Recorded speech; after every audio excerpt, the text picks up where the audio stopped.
রাজধানীর Badda girls high school and কলেজের প্রধান শিক্ষকের পদত্যাগ দাবিতে সড়ক অবরোধ করে আন্দোলনে নেমেছে শিক্ষার্থীরা।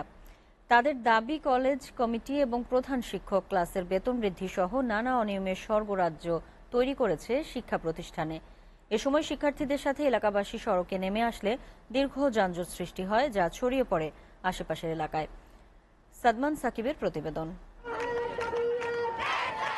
দফা এক দাবি এক, প্রধান শিক্ষকের পদত্যাগ, এই স্লোগানে সড়কে নেমেছেন Badda girls high school and কলেজের শিক্ষার্থীরা।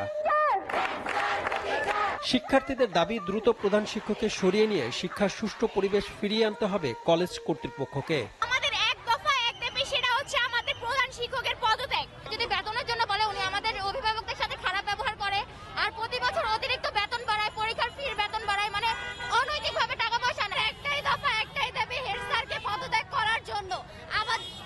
আমাদের বেতন থাকার, আমাদের এটা যে সরকারি, কেউ বলবে না, আমাদের স্কুল কিন্তু আধা সরকারি। আমাদের বেতনের জন্য নিচে অফিস রুমে অনেকক্ষণ দাঁড়া করে রাখছে। ভাই, বেতনে তো একটু লেট হইতেই পারে দিতে, সবার ফ্যামিলি তো সচ্ছল না। নিচে ঘন্টার পর ঘন্টা পরীক্ষার সময় দাঁড়া করে রাখতো, বেতন না দিলে গার্ডিয়ানদের অনেক অপমান করতো। অভিভাবক ও এলাকাবাসীর অভিযোগ, স্বনামধন্য এই শিক্ষা প্রতিষ্ঠানকে দুর্নীতি আর অনিয়মের আখড়া বানিয়েছেন প্রধান শিক্ষক সহ কয়েক ব্যক্তি। নিয়ম বহির্ভূতভাবে বাড়িয়েছেন ক্লাসের বেতন। 6 থেকে 10 পর্যন্ত যে মিনিমাম বেতনটা নেয়, এটা আসলে মেনে নেওয়া যায় না, এবং পরীক্ষার ফিসটা তারা বেতন যা তার ওরকমই নেয়।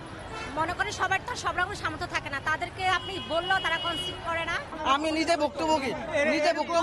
এই স্কুলে 0 টাকা ছিল, 11 কোটি টাকা সম্পদ, জায়গায় জায়গায় ফ্ল্যাট, জায়গায় ফ্ল্যাটের মালিক, অনেক কিছুর মালিক হয়েছে।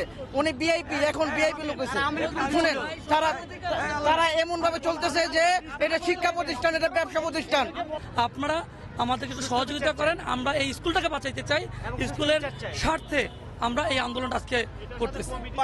বাড্ডা গার্লস হাই স্কুল কলেজের প্রিন্সিপাল এবং সভাপতি 16 বছর যাবত স্কুলটাতে কোটি কোটি টাকার দুর্নীতি করেছে।